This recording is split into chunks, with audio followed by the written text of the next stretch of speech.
A quiet man working alone in his backyard never expected the ground beneath his feet to give way. But one sudden discovery revealed an underground tunnel hidden for decades, sealed beneath his own home. What he found inside that underground tunnel wasn't just forgotten history, it was a long-buried secret that would change how he saw his life forever. Subscribe for more powerful stories, and let us know in the comments where you're watching from. It started with a shovel. Just a shovel and a stubborn weed. Benjamin Cole, 61, had never been much of a gardener, but after retiring from decades as a school custodian, he figured digging up the back lot behind his modest home in Asheville, North Carolina, might give him something to do besides watch the news and microwave dinners. The house had belonged to his late aunt, a quiet woman with no children and too many cats. When she passed, Benjamin moved in without much thought. It was small, drafty, and needed more repairs than he could afford, but it was paid off, and more importantly, it was quiet. The day he found it had been like any other. Gray skies, damp air. He was digging near the edge of the fence when the ground gave way beneath his boot, not a collapse. Exactly, just a soft shift, like the earth exhaling something it had held too long. When he bent down and cleared away the roots, he saw it a square of metal, rusted and sunken, almost invisible in the dirt, not a rock, not a pipe, a door. Benjamin stood there for a long time, wind brushing his jacket, hand hovering just above the handle. He hadn't expected to find anything, but something had just found him. Benjamin didn't open the metal door right away. He went inside instead, wiped the dirt from his hands on an old dish towel, and sat at the small kitchen table as if nothing had happened. The kettle whistled. He poured the water, dropped in a tea bag he'd reused too many times, and stared at the wall while the steam curled upward. But his mind was already underground. That door hadn't felt accidental. It hadn't felt like something left behind by neglect or poor planning. It felt intentional, like someone had gone out of their way to make sure it wouldn't be found, unless the earth itself decided it was time. Benjamin had lived long enough to know the difference. By late afternoon, the light slanted low across the yard, and the quiet pressed in the kind of quiet that makes you aware of your own breathing. He grabbed a flashlight, pulled on his old work gloves, and stepped back outside. The metal handle was colder than he expected. It resisted at first, then gave way with a muted groan, the sound of rust breaking a promise it had kept for decades. Beneath the door was darkness, thick, waiting. A ladder descended at a shallow angle, its rungs embedded into packed soil and stone. Not new, not crumbling either. Maintained just enough to endure. Benjamin hesitated. His aunt's voice surfaced in his mind, soft, distant. Some things don't need company. She'd said it once, standing in the backyard, eyes fixed on nothing he could see. He'd laughed at the time. Thought it was just one of her odd sayings. Now, standing over the opening, he wasn't laughing. He clicked on the flashlight and took the first step down. The air changed immediately. Cooler, drier. Still, each step carried him farther from the noise of the world he thought he understood. The ladder ended in a narrow corridor, just wide enough for one person to walk through without brushing the walls. The tunnel stretched forward, curved slightly, disappearing into shadow. This wasn't a storm drain. It wasn't a root cellar. This was deliberate. The walls were reinforced with stone and timber, fitted together with care. The floor sloped gently, allowing moisture to drain away.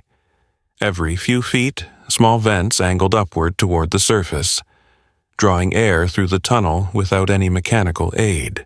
Benjamin moved slowly, one hand trailing along the wall. He had spent his life maintaining schools, fixing what broke, replacing what wore down. He knew craftsmanship when he saw it, and whoever built this hadn't rushed. The tunnel opened into a chamber wider than he expected. Not large, but purposeful. Shelves lined the walls, mostly empty now, though faint outlines remained where boxes and jars had once rested. In the center stood a wooden bench, worn smooth by years of use. On the bench sat a tin box.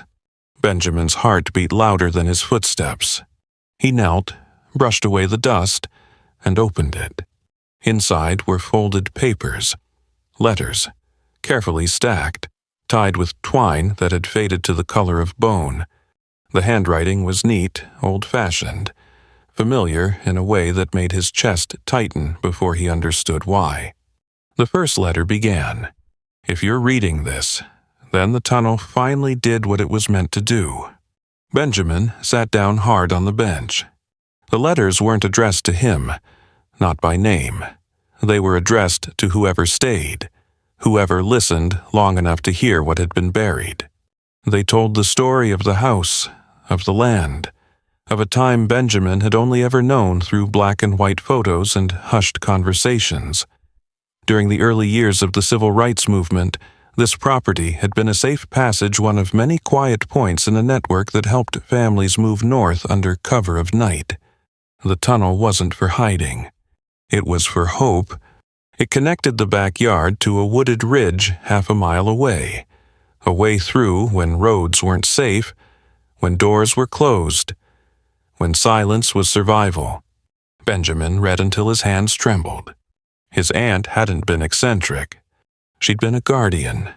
The letters spoke of nights spent listening for footsteps, of children carried through the dark, of meals shared in whispers, of fear and of resolve stronger than fear. At the bottom of the stack was a smaller envelope. Inside, a single page. "We didn't build this to be remembered. We built it to be used. And when it's no longer needed, let it rest." Benjamin closed his eyes. Above him, the house creaked softly in the settling evening. Birds quieted. The world moved on, unaware of what lay beneath his feet. He sat there for a long time, not in shock, in reverence. For the first time since his retirement, Benjamin felt the weight of something larger than himself. Not responsibility, not burden, belonging. He climbed out of the tunnel just as the sun dipped below the trees. He closed the metal door carefully, covering it again with soil and leaves, just as it had been before. But nothing else felt the same, because now he knew the ground beneath his home wasn't empty. It was history holding its breath.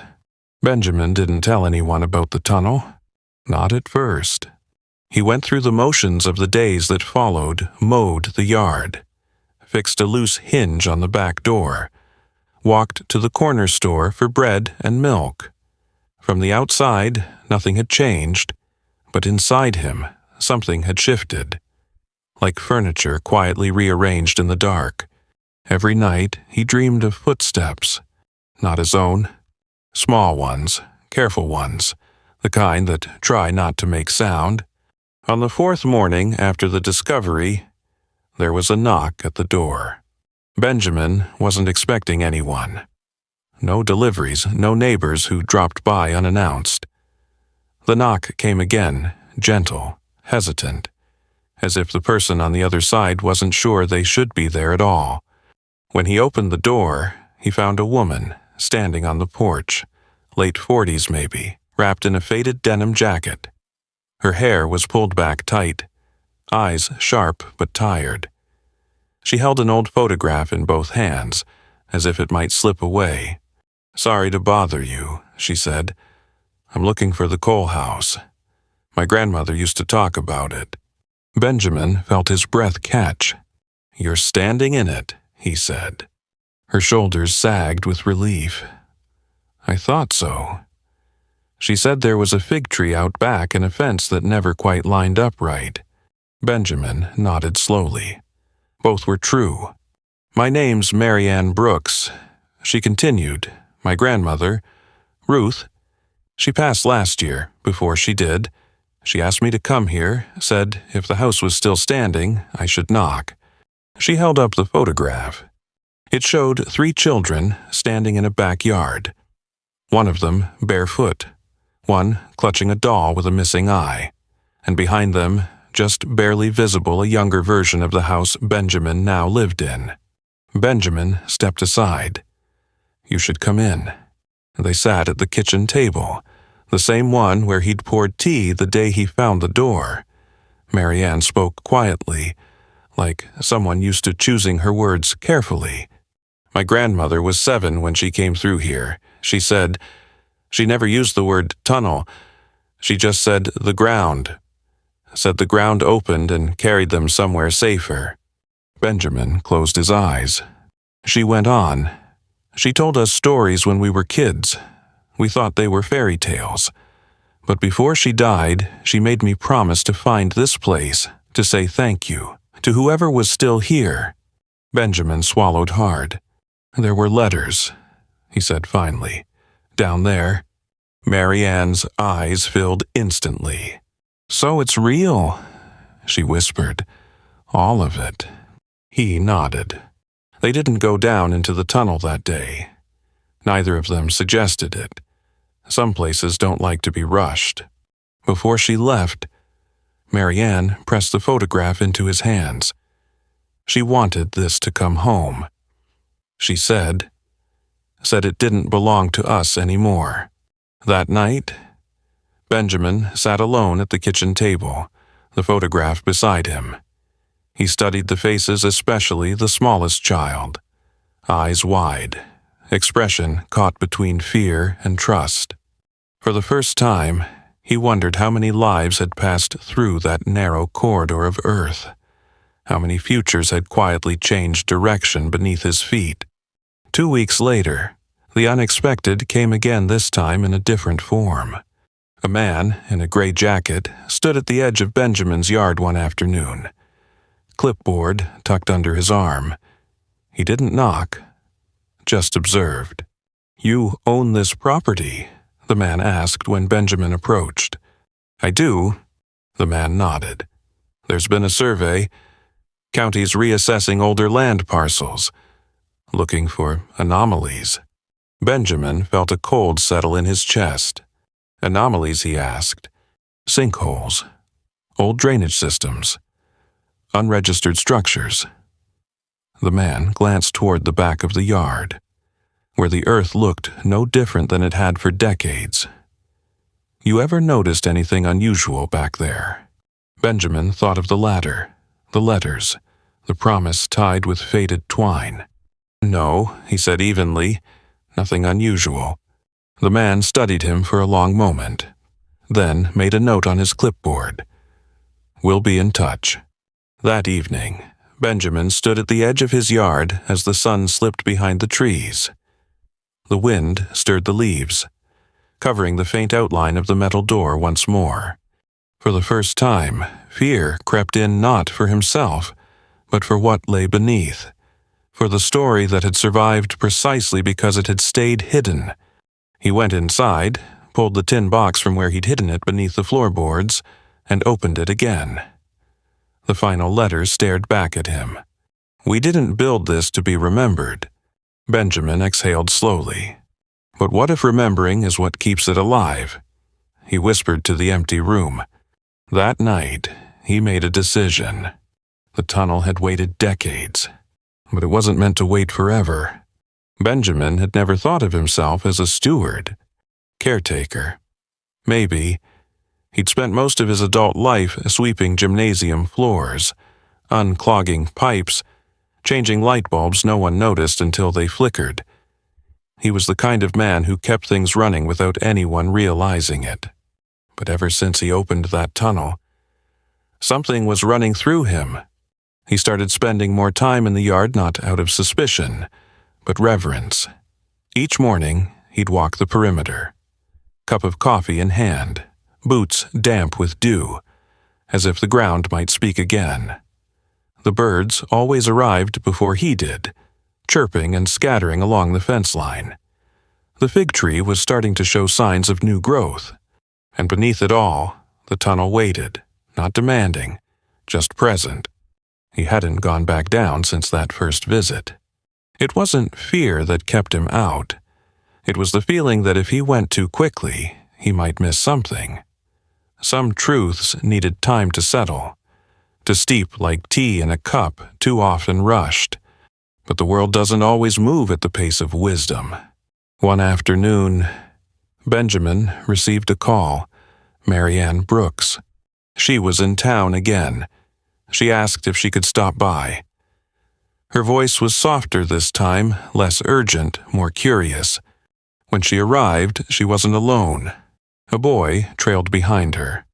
11, maybe 12, thin, alert, carrying a sketch pad tucked under one arm. "This is my nephew, Micah." Marianne said, "His mom works nights. I've been watching him while I'm here." Micah said nothing at first. He didn't fidget. He didn't smile. Benjamin offered lemonade on the porch. They all sat in the quiet together. "He's got questions," Marianne said eventually. Benjamin raised an eyebrow. "About what?" Micah looked up. "About the tunnel." Benjamin froze, the word suddenly sharp in the air. "I didn't tell him," Marianne added quickly. "He drew it."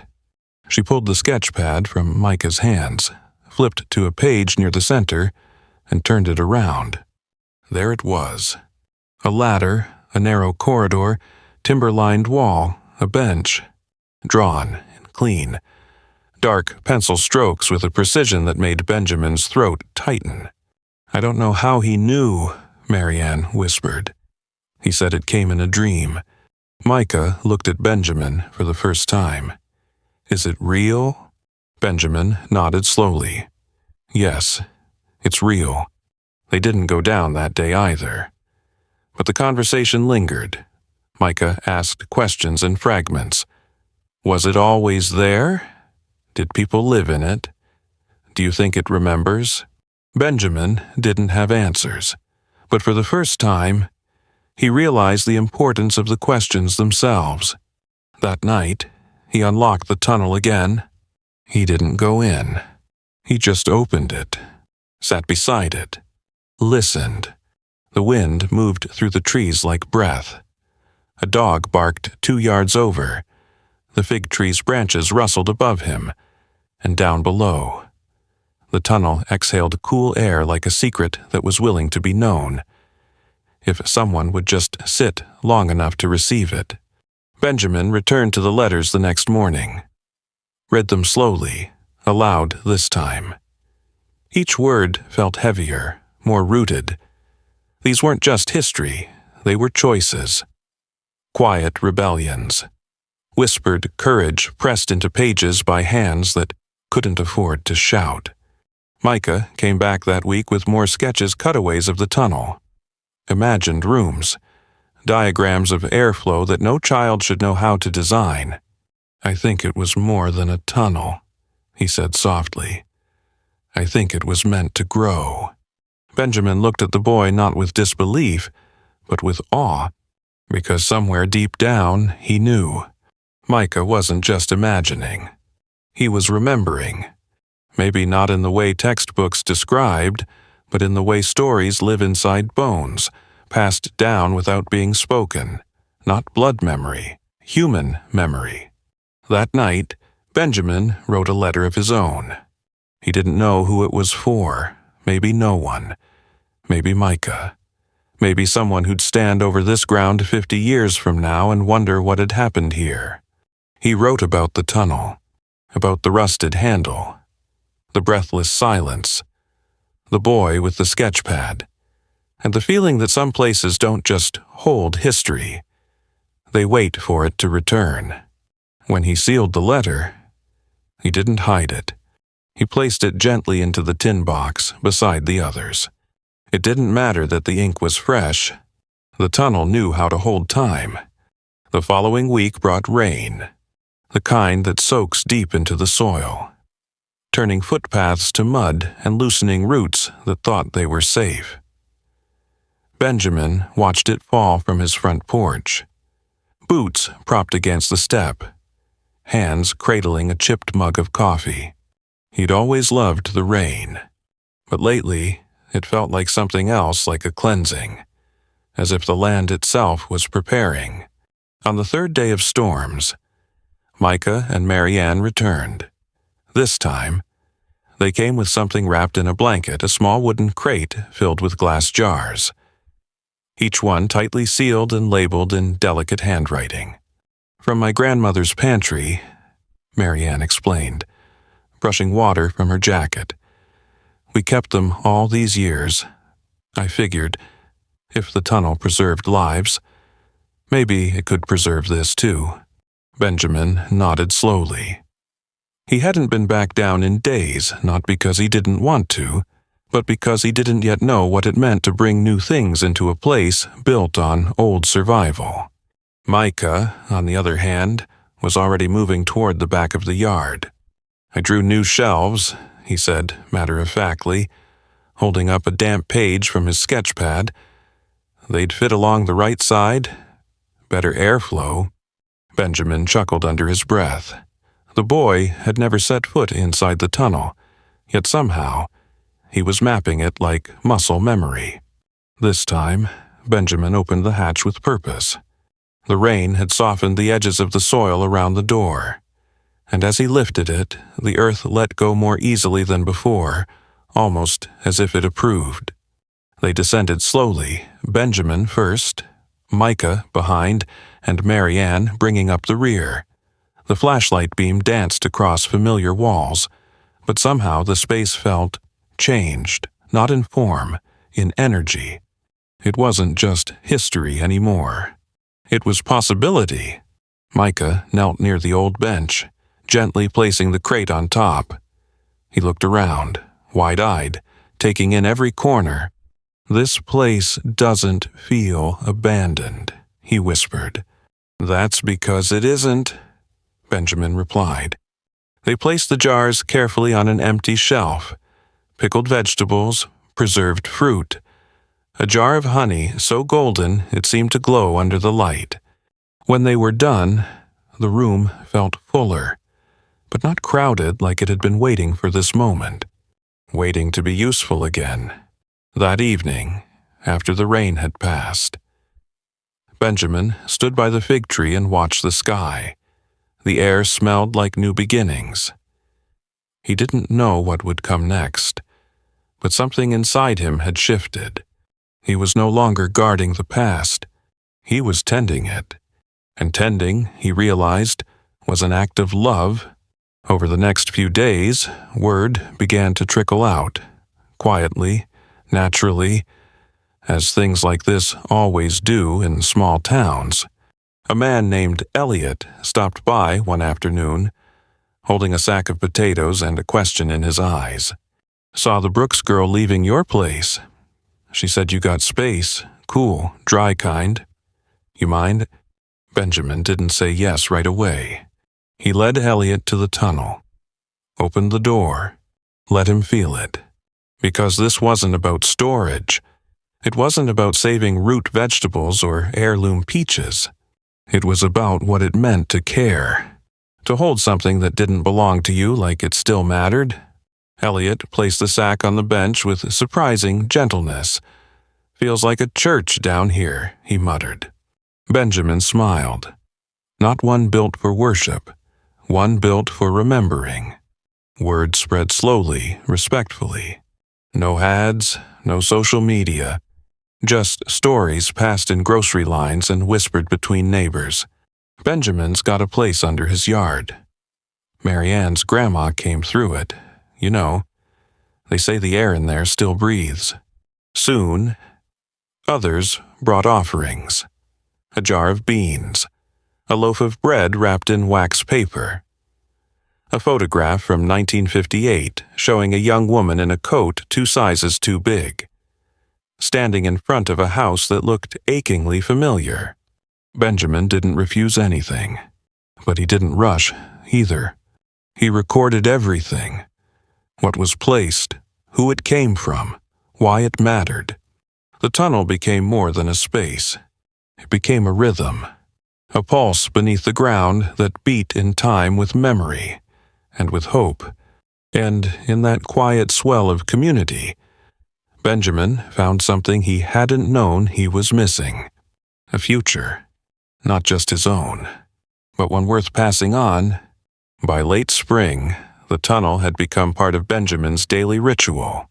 He moved through it like one might move through a memory, deliberate, tender, not to change anything, but to be changed by it. He cleaned the floors with an old brush and bucket, dusted the stone ledges, rearranged the jars just slightly for better balance. He even repaired one of the ceiling beams using reclaimed wood from the old shed out back. Micah helped more and more. He had a patience rare for boys his age, especially in silence. He never asked for music or screens. He only ever asked questions that mattered. "Do you think the tunnel ever held more than people and food?" he asked one morning. Benjamin looked up from where he was scribbling notes in his ledger. What else would it hold? Micah shrugged. Maybe stories, secrets. Benjamin chuckled. Secrets don't last long in places like this. But the boy just stared at the far wall, the one with the faint markings no one could quite decipher. Scratches that almost looked like a map, or maybe just the memory of one. That afternoon, while moving a few crates near that same wall, Benjamin's boot struck something hollow. He crouched, knocked again. Definitely not stone. Micah rushed over, together. They cleared the base of the wall, brushing away decades of dust and grit until they found it a narrow wooden panel. Cleverly set into the wall, grain matched almost perfectly to the surrounding beam. A hidden compartment. Benjamin hesitated. He'd thought the tunnel had already revealed itself. He'd thought the letters were the heart of it. But this felt like something different. He pried it open, slowly. A soft creak echoed into the room like a whisper waking up. Inside, they found a metal box, small, square, sealed tight with a latch that had rusted stiff. Benjamin worked it loose, heart pounding. Micah held the flashlight steady, eyes wide and unmoving. Inside the box was a bundle wrapped in oilcloth, stained and hardened with age. He unfolded it carefully. There were photographs, black and white, faded but clear enough. Children, men, women, all standing near the fig tree behind the house, some smiling, some not. Some looking directly at the camera, others glancing away as if caught in motion. Benjamin flipped through slowly until one photo stopped him cold. A woman, young, strong jawline, eyes bright but haunted. She stood with her hands on the shoulders of two children, and she was staring directly at the lens. Benjamin swallowed hard. It was his aunt. Not in the prim dresses she wore in old family albums, not with a cat on her lap or a rosary in her hand, but in work clothes. Sleeves rolled to her elbows. Expression set with quiet determination. Behind her, just barely visible through the trees, was a man Benjamin didn't recognize. He wore a military coat, carried a satchel. One hand rested protectively on the edge of the frame. Micah whispered, "Who's that?" Benjamin couldn't answer, but he knew in his gut that the answer mattered. They found more under the photographs pages of what looked like records, codes, initials, dates, coordinates, too detailed to be random, too organized to be coincidence. And then, a final note. If found, destroy nothing. Someone will come. Benjamin read the sentence over and over again. Someone will come. That night. Benjamin sat by the stove, the tin box and the hidden bundle laid out before him like a puzzle built over generations. He felt something he hadn't in years. Urgency, not panic, not fear. Purpose, and maybe a warning. The next morning, he rose early. Rain had returned in soft drizzles, clinging to the window panes like breath. He walked out to the tunnel and locked the hatch not to hide it, but to protect it. Then, he called Mary Ann. "There's something here we didn't see," he said. "I think your grandmother knew more than she told." Her voice on the other end was steady. "I'll come." By the time she arrived that afternoon, another car was parked down the road. Unmarked. Engine still ticking from the drive. A man sat inside watching the house. Not moving, not smiling.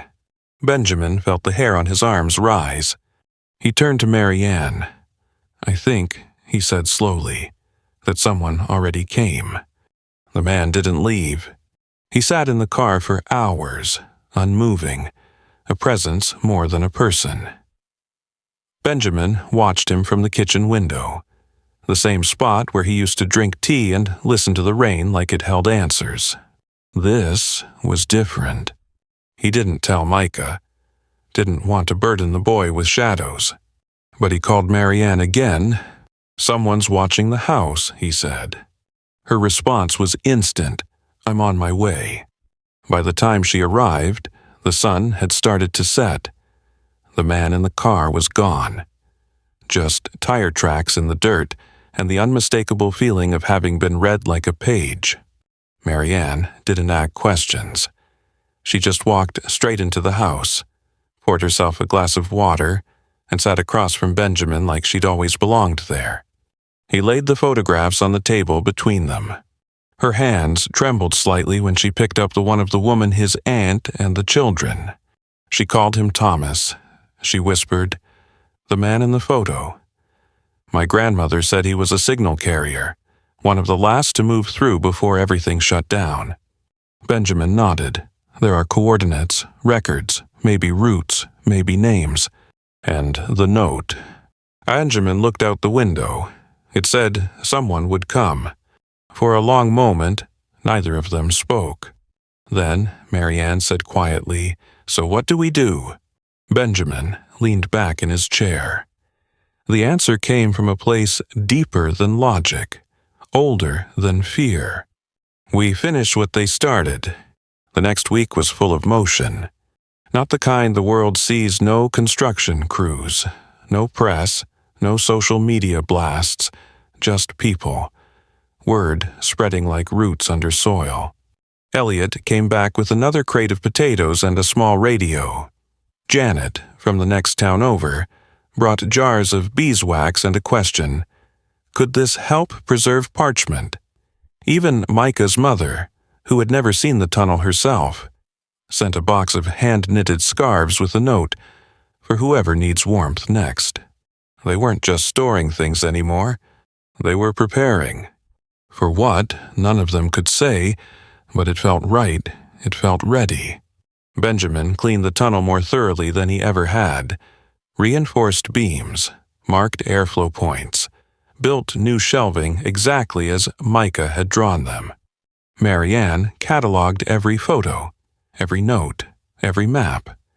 She placed them in protective sleeves, labeled with care and reverence. She handled each item like it was alive. Micah painted a mural on the far wall. It wasn't grand. Just lines and shapes, figures passing through trees, hands reaching across distances, a ladder descending into earth, and a small figure at the bottom, looking up at the light. "Is that you?" Benjamin asked. Micah shook his head. "No," he said. "It's anyone." One evening, just before the first warm winds of summer arrived, they gathered in the tunnel, not for work, but for stillness. Benjamin brought a candle. Mary Ann brought her grandmother's shawl. Micah brought his sketch pad and left it open on the bench.